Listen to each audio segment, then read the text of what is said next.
Olá, amigos, paz e bem, né? Hoje é o 4 de outubro, é um dia muito, muito especial para todos nós.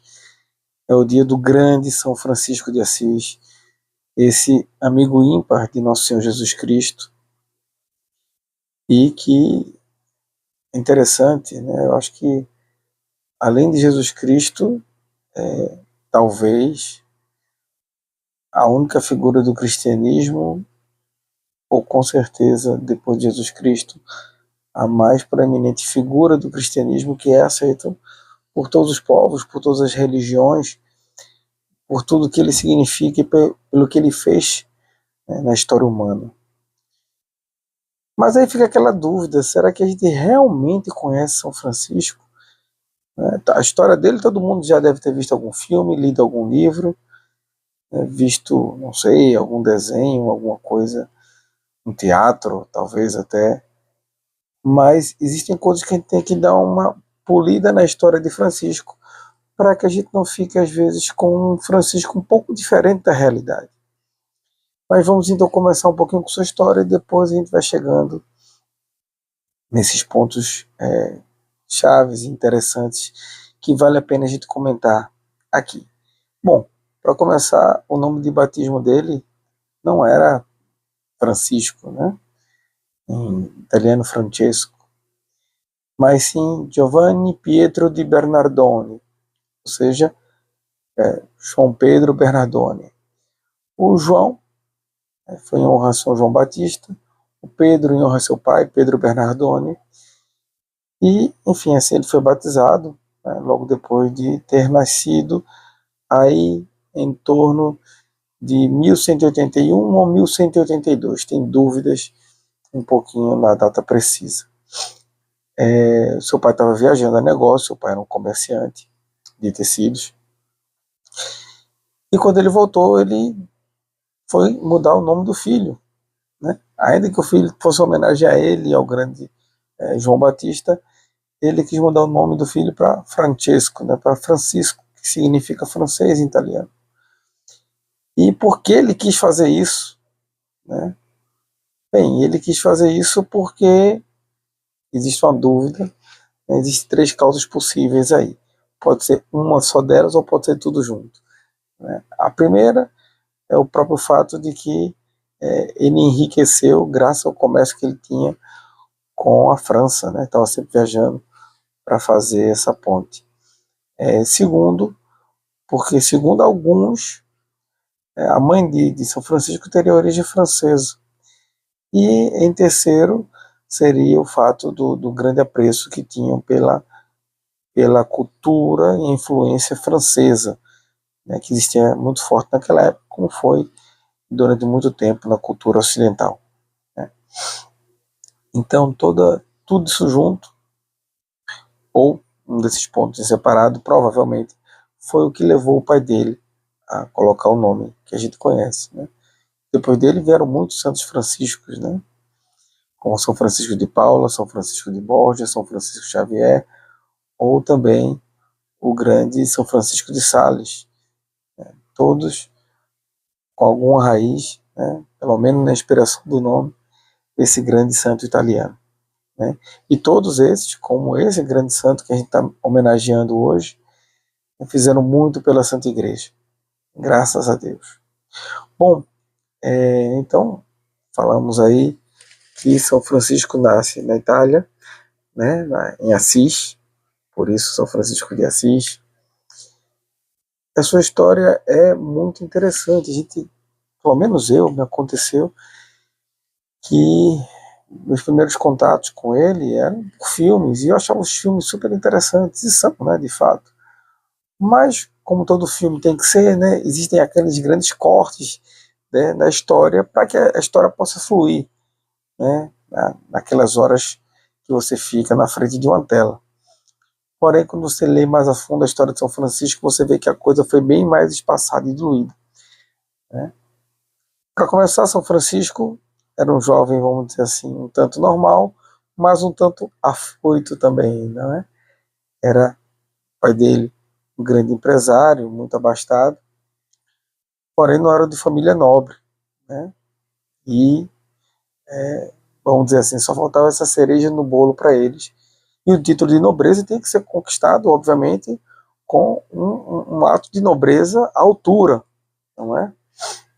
E a gente vai chegar nesse ponto logo mais, o que é que Francisco vai fazer para tentar conseguir um título desse. Isso vai ocasionar, em parte também, uma parte importante na sua mudança de vida.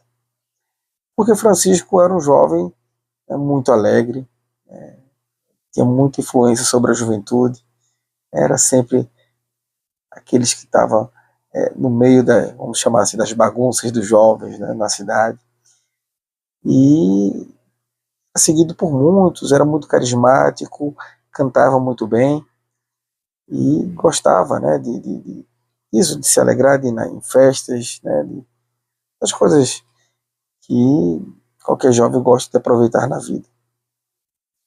Até aí tudo bem. Quando ele tinha cerca de 20 anos, lembra daquela intenção de se tornar nobre também, né, que era, vamos dizer assim, o título que faltava para a família Bernardoni. Então São Francisco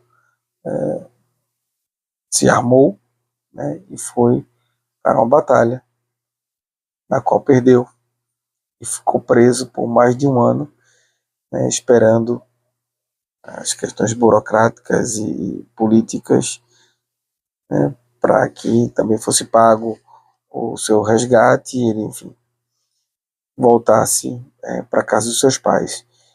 Isso foi um golpe muito grande para ele. Depois disso, ele passou quase um ano de cama, onde podia refletir sem dúvida muito sobre a vida, mas com muitas doenças, muitas enfermidades. Algumas delas o acompanharam por toda a vida depois disso, né? Sobretudo uma da visão, uma que teve no estômago, né? Mas enfim, Francisco foi se recuperando durante aquele ano, mas ainda não foi a chave que mudou tudo na vida dele. Ao contrário, depois desse tempo todo, ele ainda teve um sonho e achou que deveria novamente voltar, né, numa batalha em favor do Papa contra Federico II e se colocou a caminho novamente para a batalha em busca de conquistar, né, através de atos de heroicidade e de bravura, um título de nobreza. Porém, no meio do caminho, não se sabe bem o que ocasionou, alguns falam que foi outro sonho que ele teve, ele retornou para sua cidade, abandonou tudo, largou o que tinha, passou algum tempo e foi tocado pela graça divina e foi se sensibilizando, né, com as coisas de Deus mais fortemente. Obviamente, aquilo era um povo com raízes cristãs e católicas muito fortes. Com certeza, Francisco cresceu frequentando a igreja, ainda que na prática do dia a dia, né, sua moralidade, pelo que contam muitos biógrafos, não eram das mais exemplares, por assim dizer. Porém, tinham boas raízes que foram crescendo e aflorando diante daquelas vivências que ele tinha, né? Com certeza, né, encarar a morte mais de perto, no meio de batalhas e guerras, né, no meio de enfermidades e doenças, tudo isso vai deixando marcas muito profundas na alma de uma pessoa. E Francisco tinha certos arroubos assim de, de, de, de religiosidade, né? E os outros achavam aquilo ridículo, zombavam dele. Mas Francisco foi sempre sentindo aos poucos isso crescendo e aflorando nele. Então ele começou a querer ajudar os pobres, né, e passava alguns momentos de oração em alguns lugares sozinhos, solitário. Foi nomeado o rei da juventude, né, no seu povoado, em Assis. Mas, um tempo depois, ele foi cada vez se tornando mais recluso. Num determinado momento, ele foi rezar numa igrejinha chamada de São Damião. E lá tem a famosa história em que o crucifixo, ele sente como que o Cristo, através do crucifixo, falava com ele, dizendo para reconstruir a sua igreja. E ele entende aquilo literalmente, Então o que é que ele faz? Né? Bom, se é uma igreja que está precisando de reforma, eu preciso de dinheiro para essa reforma. Né? E o que é que ele foi fazer? Ele se meteu na casa do pai dele, lembro que era um grande mercador, pegou vários tecidos caríssimos, vendeu bem barato, juntou todo o dinheiro e deu para o padre do local para dizer, olha, arruma a igreja aí que é o que precisa ser feito. O pai dele ficou bem bravo com ele, né? Deu uns castigos físicos bem fortes, deixou ele trancado no lugar. A mãe dele, depois de uns dias, soltou ele fugiu para junto do bispo, o pai foi reclamar com ele. Enfim, foi uma série de histórias aí no meio, mas acabou que o pai dele, muito nervoso, queria que ele recompensasse pelos prejuízos que estava dando. E então Francisco diz, olha, eu renuncio à minha herança, toma aqui até minha roupa que eu tenho, eu lhe devolvo, já que foi você que me deu, e a partir de agora eu não tenho, né, mais um pai aqui na terra, apenas o Pai Nosso que está no céu, já que é assim que você prefere. Né? E aí foi nosso Francisco. E começou a trabalhar, né, como pedreiro, e começou a ir ajudar os leprosos também, e as pessoas doentes e os pobres que tinham mais necessidade. Ia pedindo esmolas também e ajudando as pessoas, e passou um tempo fazendo isso e rezando bastante.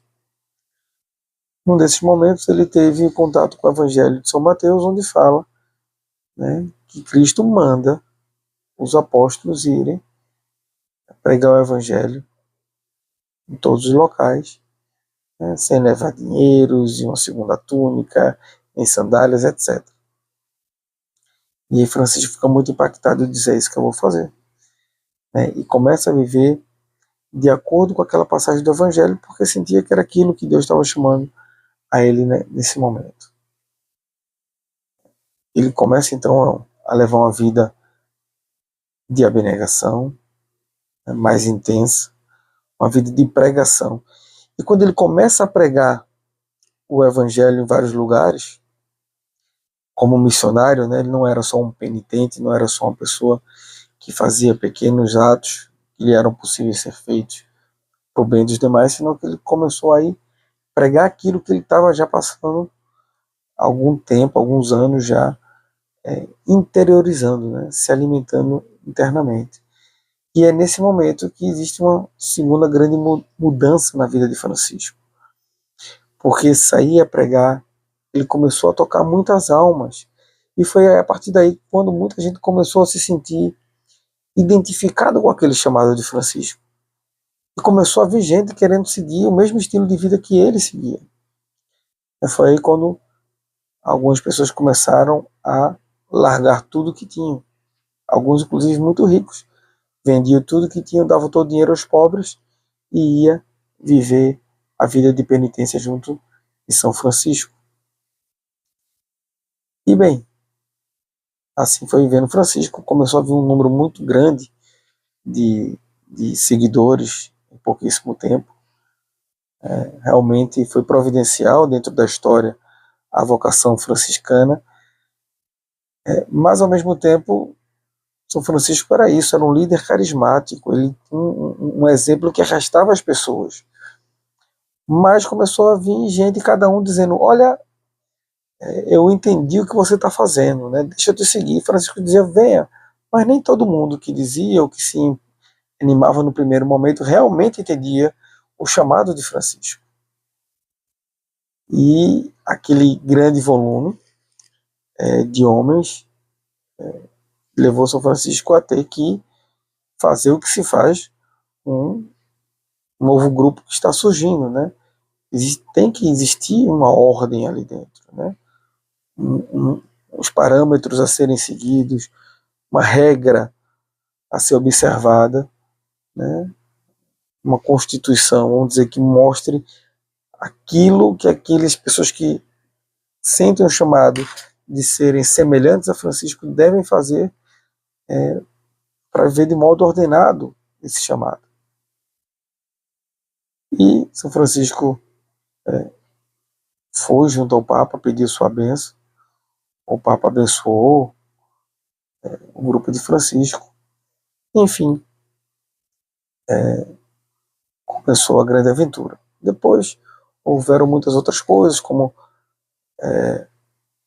a Santa Clara, né? E aí começou o ramo feminino, começaram a haver mulheres que também sentiam o desejo e a vocação de servirem a Deus Nosso Senhor, um carisma parecido a Francisco, mas dentro da sua realidade.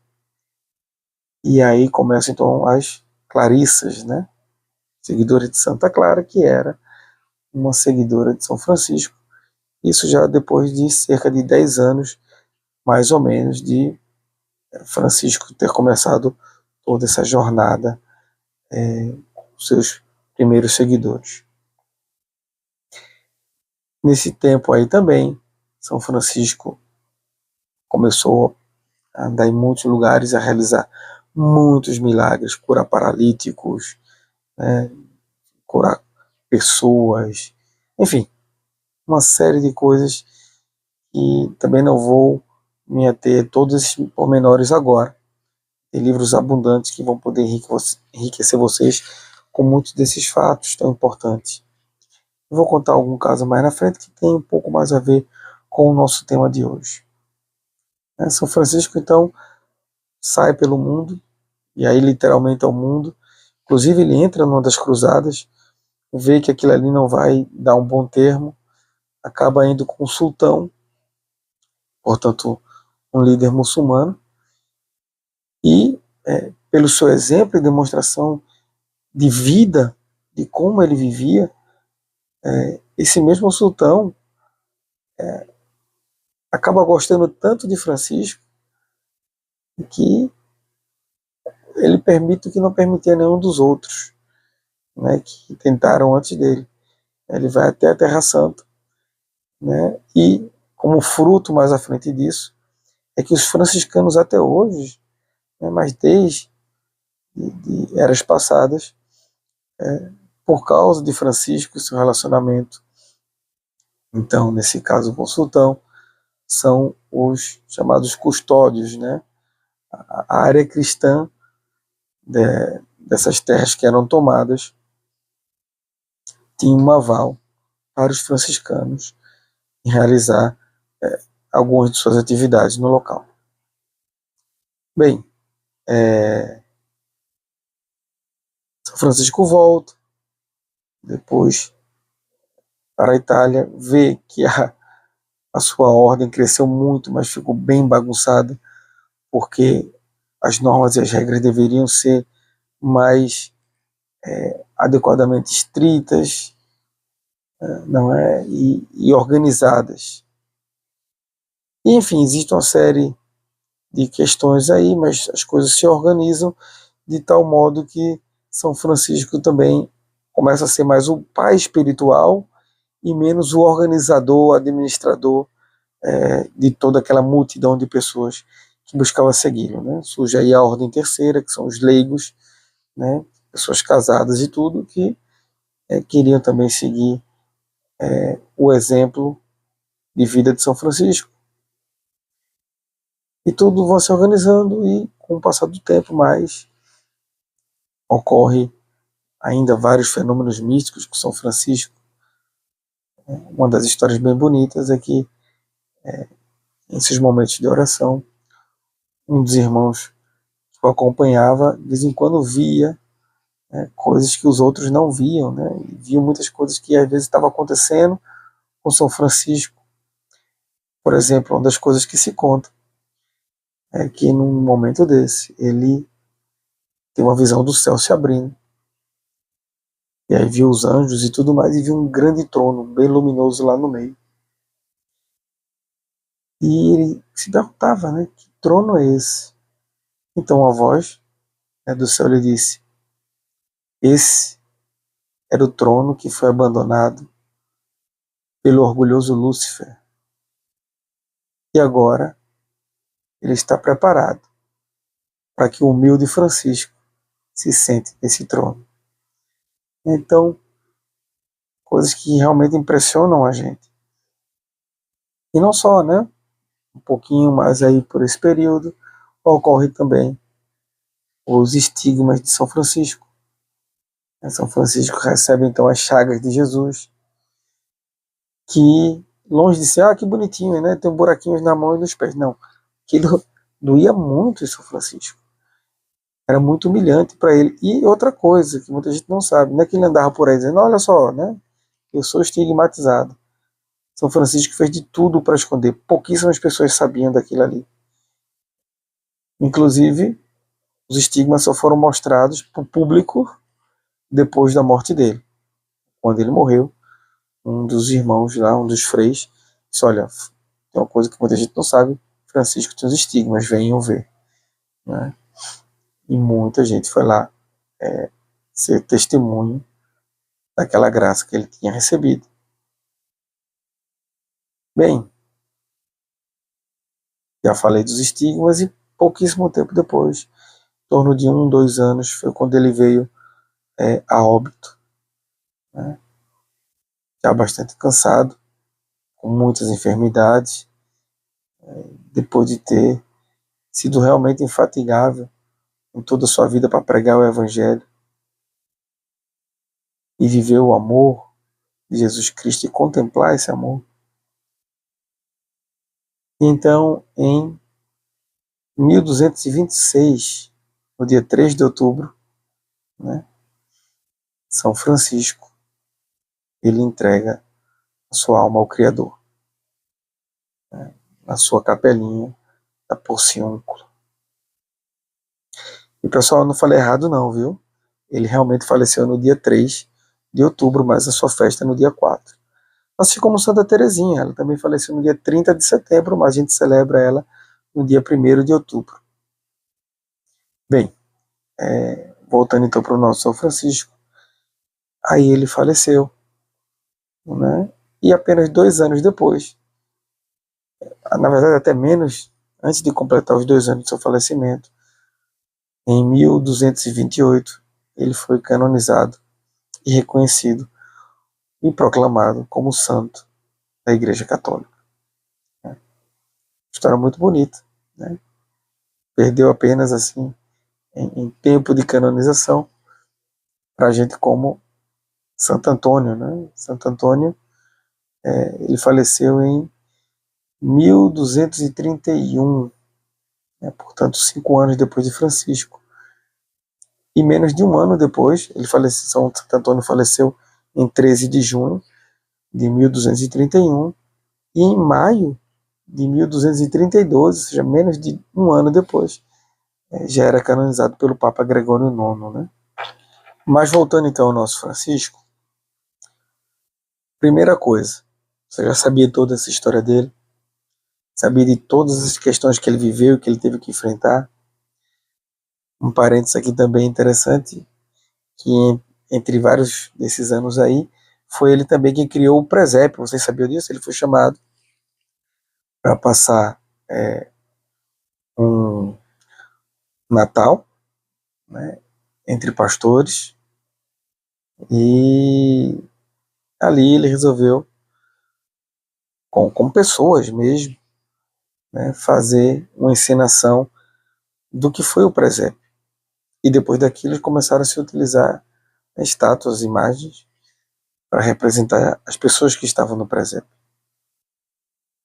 Segundo alguns, inclusive, na noite de Natal, estavam ali os atores todos, né, nas suas posições, de José, de Maria, dos pastores que estavam presentes na gruta de Belém. E quando chegou a noite, São Francisco levantou suas mãos, fez sua oração, e ali teria descido nosso Senhor Jesus Cristo em uma aparição diante de todos nas mãos de Francisco, como um bebê que acabava de nascer naquela noite. Né? Bom, mas e qual é a grande questão do Francisco, se a gente realmente conhece ele ou não? Além desses fatos históricos que a gente são importantes que conheçamos, né? Bom, vamos analisar alguns fatos de Francisco também. Por exemplo, as imagens de São Francisco. Quais são os alguns tipos mais comuns de imagens dele. Bom, a mais comum aquelas famosas, são aquelas imagens famosas, onde ele aparece ladeado aí, cercado por animais, né? Animais da natureza, né? Com pombos, com enfim, animais selvagens assolados, que normalmente não vivem tão próximos aos seres humanos, mas também próximos de Francisco aí. E é importante a gente conhecer de por que isso. Às vezes a gente não escuta muito, né? A gente escuta o que de São Francisco? Ah, não, ele era uma pessoa que odiava os bens materiais, que os desprezava todos, foi viver a pobreza, né? E vivia em comunhão com a natureza. Calma lá, né? Vamos aprofundar isso aí para a gente entender bem o que isso quer dizer, né? Mas a gente já chega nesse ponto. Outras imagens que a gente vê por aí, por exemplo, uma delas, eu acho que espelha bem mais a espiritualidade de São Francisco, é São Francisco com um crucifixo na mão, suas chagas, e muitas vezes a sua pé é uma caveira. Né? Nossa, o que é tudo isso? Né? E era realmente esse reflexo da vida de Francisco. Francisco foi um apaixonado por Jesus crucificado, pelo amor que Jesus demonstrou por nós na cruz, e o amou tanto, né? E procurou tanto em toda a sua vida, que se identificou com ele de tal maneira que Deus conferiu a ele o dom, né, de partilhar com ele as suas dores, as suas chagas, fisicamente. E aquela caveira ao pé de Francisco significava isso também. Ele meditava muito na questão de que do que vale ter tudo nessa vida, né, se ao final, muito em breve, vamos morrer. Né? Então, eu tenho que ver essa vida como um peregrino. Eu estou de passagem aqui. O que, é que vale a pena ter ou não ter? Valorizar ou não valorizar nessa vida? Bens materiais pelos bens materiais? Já estou começando a entender aí a questão da pobreza de São Francisco, né? Espero que sim. Estejam bem atentos nesses fatos. Outra imagem famosa, menos que essas outras, provavelmente, é a de Francisco, quando ele recebe as chagas. Normalmente é o Francisco ajoelhado, olhando para cima, e vem, normalmente é uma imagem de Cristo ou de um anjo com várias asas, e as chagas sendo feitas nas mãos e nos pés, no lado de São Francisco. Hoje em dia existe mais uma imagem que na verdade me preocupa. Vi inclusive em lojas católicas, isso aí é uma coisa mais moderna, de pouco tempo para cá, e é algo que não é tão interessante, talvez até um tanto perigoso, que é o fato de pessoas botarem São Francisco na famosa posição de lótus, né, da meditação transcendental. Veja, isso é algo que Francisco nunca fez, tá, pessoal? Para deixar bem claro. E se alguém quiser fazer meditação transcendental, é coisa sua, porém, é uma prática que não é nem cristã, né, e nem é considerado, falando como cristão, uma oração. Né? Tem gente que pensa, mas é um ato de espiritualidade. Não dentro do cristianismo. Né?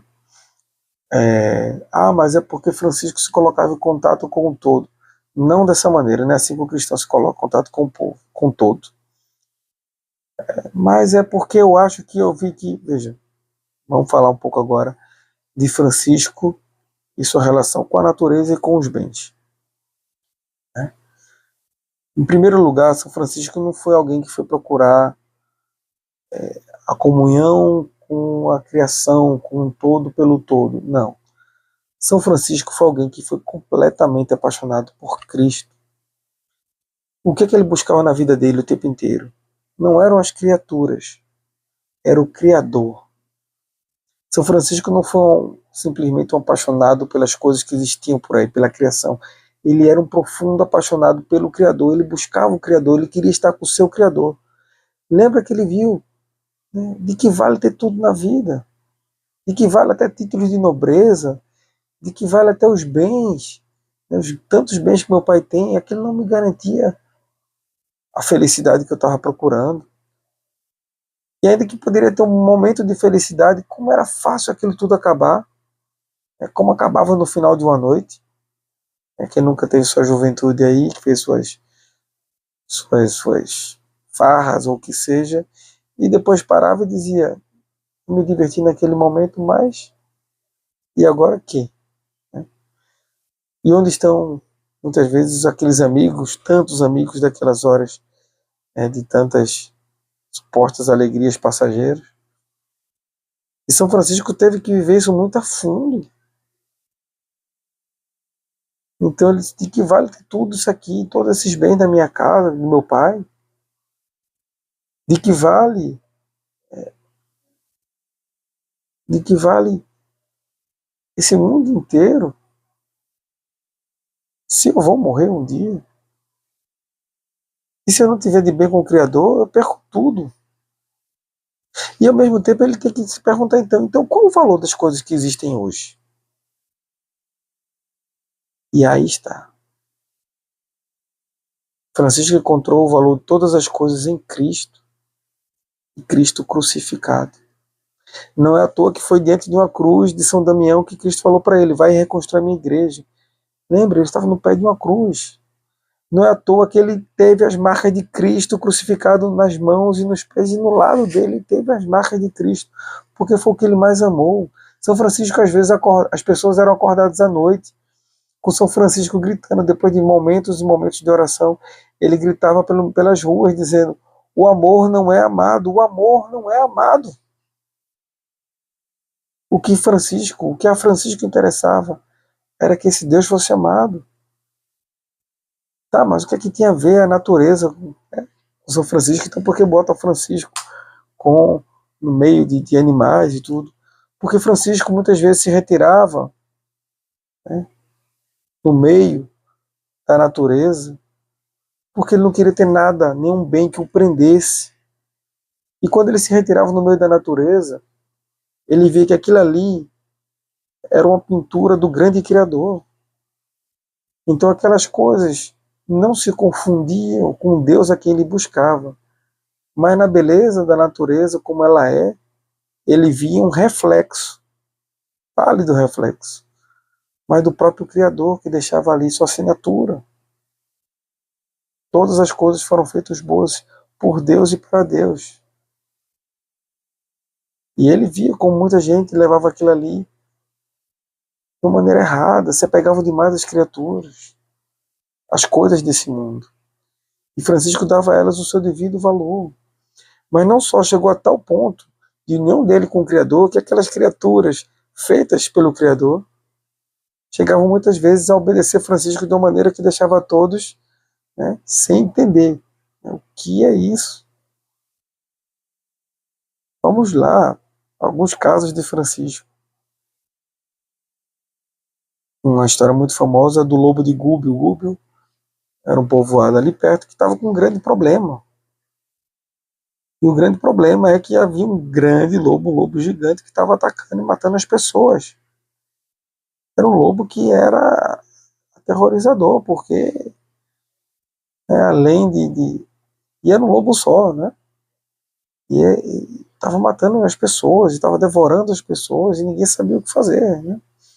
E ele era enorme, então as pessoas tinham medo até de fazer alguma coisa. Então Francisco ficou sabendo dessa história, foi lá, e simplesmente o que ele pôde fazer foi, e rezou, ficou rezando, o lobo apareceu diante dele, e ele conversou com o lobo, e disse ao lobo,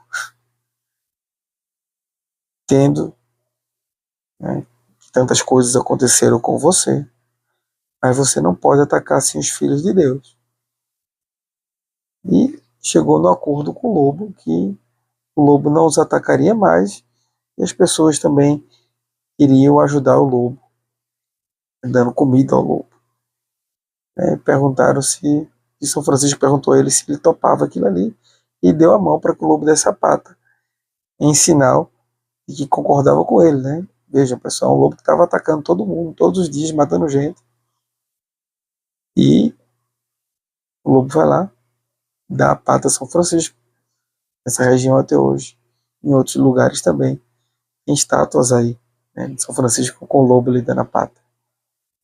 E não acabou aí, São Francisco entrou com o lobo na cidade, falou pro pessoal, né, que olha, não vai mais atrapalhar ninguém, deixe ele em paz também, né, mas ajudem a viver, né, e o lobo continua até lá, ou melhor, o lobo continua até hoje lá, em Gúbio, né, por lembrar São Francisco, quando o lobo morreu, deixaram seus restos junto à igreja, né, da cidade, até os dias de hoje, para lembrar daquele milagre que São Francisco fez.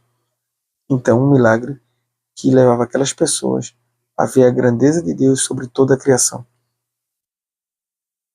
Falamos um caso em Assis, né? Lembro que eu fui com minha família uma vez lá, e de repente encontramos uma imagem. Que imagem é essa? Não era uma imagem de São Francisco encostado na parede com um grilo na mão. E ué, que história é essa? Eu não conhecia. E estava lá escrito, né? São Francisco, um belo dia, estava passando ali e viu um grilo cantando. E disse: Ah, irmão grilo. E se encostou na parede e disse: Vamos lá louvar a Deus, vem cá, cante aqui para louvar a Deus. E o grilo pulou no dedo dele. E ficou um bom tempo lá, cantando, louvando a Deus. Até que São Francisco disse: Olha, tá bom, tenho que ir. O grilinho pulou, foi embora. E São Francisco seguiu, mas ele ficou contemplando, né? Chamou o grilo foi até ele, ficou lá no dedo dele, cantando louvores a Deus. Mas não acaba aí, né? Não só os animais, né? Existe uma roseira em Assis, e essa também vi, essa história eu já sabia há muito tempo, que São Francisco estava com tentações na carne, né? Vocês lembram, sobretudo, que Francisco, antes, né, de resolver devotar sua vida a Deus, ele, né, vivia uma vida bem solta, né, nessas questões, pelo que contam os seus biógrafos. E num desses momentos dele de tentação, ele teve sérias tentações carnais, né, contra a castidade. Então Francisco ficou lá, né, tentando rezar, ver o que dava para fazer, como é que eu consigo escapar disso aqui, até que ele viu uma roseira, né, com seus espinhos ali, e ele não teve dúvida, né, ele mergulhou na roseira, naqueles espinhos, ficou todo machucado, né. Obviamente a tentação passou porque as preocupações passaram a ser outras aí, mas Deus deu mais um detalhe delicado na criação, demonstrando aí o seu amor e sua relação de intimidade com Francisco. Acontece que aquele canteiro de rosas, isso até hoje, hein? 100 anos. Até hoje aquela roseira naquele local, o único local do mundo que aquela rosa, daquele tipo, daquela espécie, depois daquele dia, nasce sem espinhos. Mas você terá uma muda daquela roseira e levar a outro lugar e plantar, ela nasce lá com espinhos. Então, a criação, toda a criação, se curva diante do seu Criador. E São Francisco via como a natureza correspondia tão bem que não podia deixar de ter essa união com as coisas que Deus fez. Porque essas coisas, né, como fala São Paulo, elas estavam ansiosas esperando a manifestação dos filhos de Deus. Então, quando Francisco vai ali e vive essa intimidade, essa união com Deus, quando se afasta do mundo e fica ali sobre uma montanha, dentro de uma caverna, né, dentro de uma mata, rezando, louvando, buscando a Deus, rezando, lendo os evangelhos, meditando os evangelhos. Deus vai ao encontro dele e toda a criação também o ajuda, ou dá sinais claros de que o Criador deve ser honrado e amado, como Francisco busca fazer. Então, pessoal, São Francisco não era um mero amante da natureza. Ele era um amante do Criador, porque amava o Criador, amava a natureza tanto quanto aquela natureza o ajudava a chegar a ele. E por que é que São Francisco, então, vivia tanto a pobreza? Veja, logo no começo, São Francisco pensava muito e ficava muito preocupado, diz alguns de seus historiadores, em não ficar pobre no certo momento da sua vida. Então ele via que essas preocupações demasiado com os bens materiais, até mesmo a experiência que ele teve com o pai dele, ou aquela busca, lembram, pelos títulos de honra, aquilo ali não levou ele mais perto de Deus. Claro, levou porque Deus fez ver que aquela busca não ia suprir as ânsias do espírito dele, do coração dele. Mas não era ali que estava a resposta. Então São Francisco teve que viver a pobreza de modo radical. Mas era tão radical a pobreza de Francisco, que quando ele tentou colocar aquilo dentro da congregação dele, dos franciscanos, naquele momento, a própria igreja disse: olha, Francisco, o que você faz é admirável. Você sabe que a gente ama e respeita você.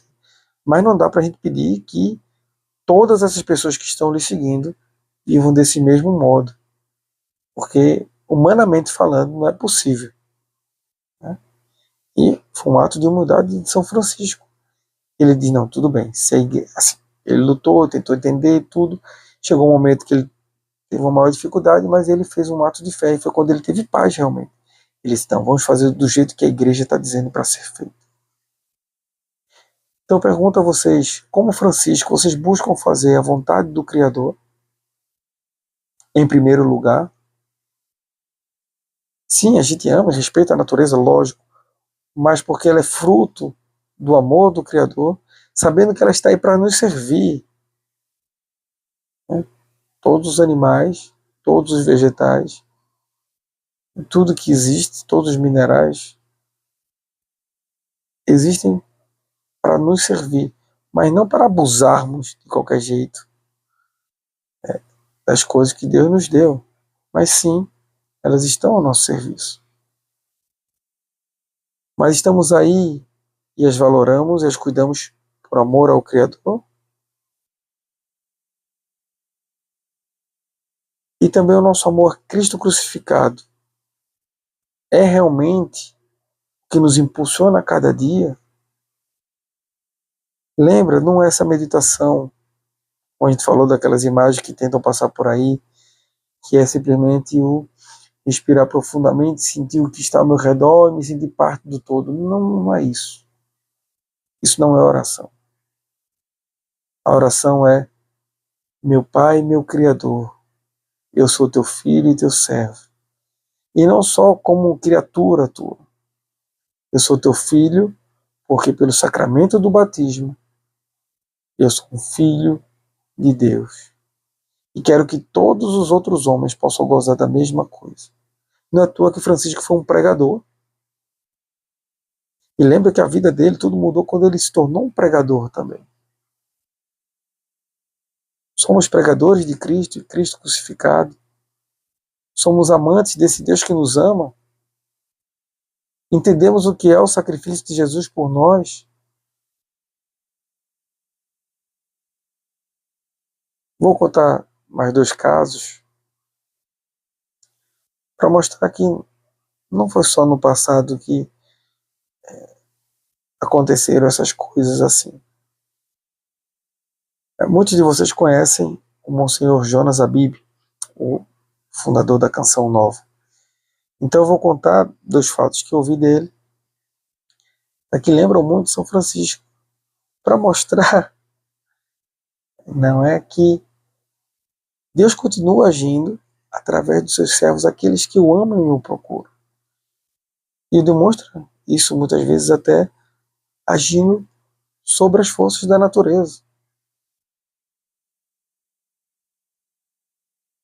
Quem me contou, né, uma pessoa específica, nesse momento não dou o nome, qualquer dia, se ele quiser mesmo dizer quem é, posso dizer tranquilamente. Primeira história, ele escutou na verdade de uma pessoa famosa, eu vou dizer que é famoso, que é o Eugênio Jorge, quem não conhece, o filho espiritual do Padre Jonas, o Monsenhor Jonas, da Canção Nova, e é um grande cantor e tem um apostolado maravilhoso, né, há décadas já, na igreja, pela igreja. E Eugênio Jorge conta que estava no retiro, numa palestra com o Monsenhor Jonas, estava provavelmente num acampamento, num lugar que tinha muitos mosquitos e muitos insetos fazendo muito zumbido e barulho. Então Monsenhor Jonas, né, fala mais ou menos aos insetos, né, e mosquitos, dizendo: olha, eu sei, né, toda criatura espera a manifestação dos filhos de Deus, mas agora é hora de escutarmos a sua palavra. E nessa hora some todo o zumbido, né, todo o incômodo que aqueles insetos estavam fazendo com as pessoas que estavam ouvindo, né, e na época Padre Jonas continua sua pregação àquelas pessoas. E quem me contou essa história, que ouviu do próprio Eugênio Jorge, ele disse: olha, eu tenho uma experiência própria minha, dele no caso, com o Monsenhor Jonas. E então, né, foi no Halel de 94, né, é encerrado com a adoração eucarística, e estava havendo uma chuva torrencial no local, né? E Monsenhor Jonas, na época também Padre Jonas, ia entrar com o Santíssimo e ele fala: agora vamos receber o Senhor nesse local, e por causa disso a chuva vai parar, para que possamos adorar nosso Senhor. E na mesma hora a chuva para, e o Santíssimo entra em procissão. Mas não é só aí, né? Estou contando duas histórias de um brasileiro de poucos anos atrás. Mas existem muito mais histórias. Como esquecer do milagre de Fátima, onde em 13 de outubro, na Cova da Iria, para 70 mil pessoas, né? E tinham ido lá porque sabiam que havia algo especial naquele dia, naquela aparição. Com certeza muitos, só por curiosidade mesmo, será que vai mesmo ter alguma coisa? E as pessoas veem o sol dançar, né, pelo céu. Na mesma hora que estava chovendo bastante, também a irmã Lúcia, na época a pequena Lúcia, aponta para o céu, para o sol, as nuvens param, né, de chover, na mesma hora que a menina aponta o dedo para o céu, e o sol começa a dançar, e as pessoas que estavam encharcadas, né, depois daquele breve instante que acontece um milagre, onde muita gente, né, não sabe o que vai acontecer a partir dali, quando as pessoas olham a seguir, aquele povo todo, aquelas dezenas de milhares de pessoas que estavam encharcadas, estão todas enxutas também. Então, Deus continua agindo. Deus age através dos seus santos porque o poder é dele. Seus santos são seus sinais. Sinais de amor e de predileção. Mas Deus se faz presente aí hoje. Então eu deixo para você essa realidade. Você sabia então? O Francisco que você conhece não é alguém que despreza os bens materiais pela matéria em si, não tem nada a ver com isso. Ele é alguém que está sedento por Deus, está buscando a Deus. E busca tanto a Deus que sente o chamado de largar tudo para seguir a Deus. Você é desapegado das suas coisas e dos seus bens materiais? Você pode ser uma mãe, um pai de família, você pode ser um estudante, o que seja, mas existe um real desapego interior. E desapego não significa não administrar seus bens, mas significa que aquilo não é o todo da sua vida.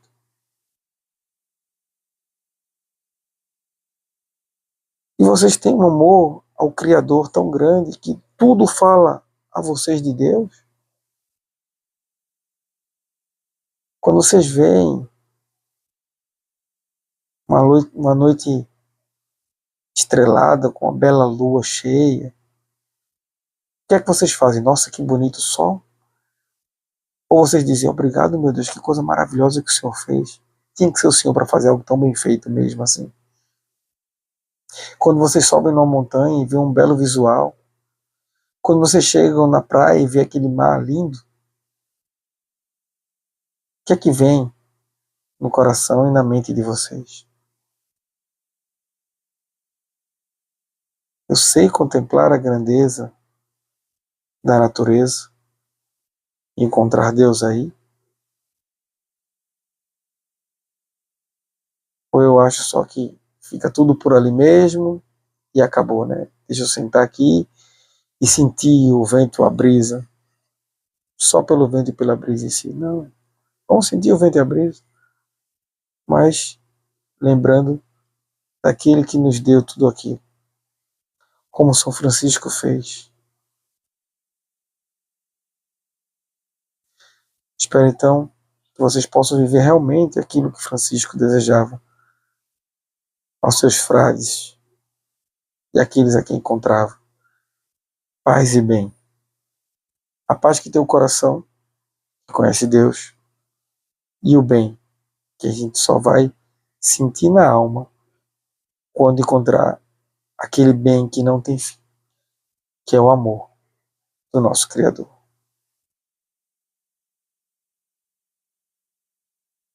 Deixo aqui para vocês o meu abraço, o meu desejo novamente de paz e bem, como desejou Francisco.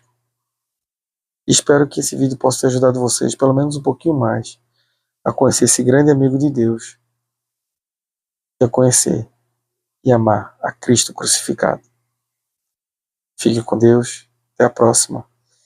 A gente se vê sempre nesse canal, porque por aqui é Cristo que passa.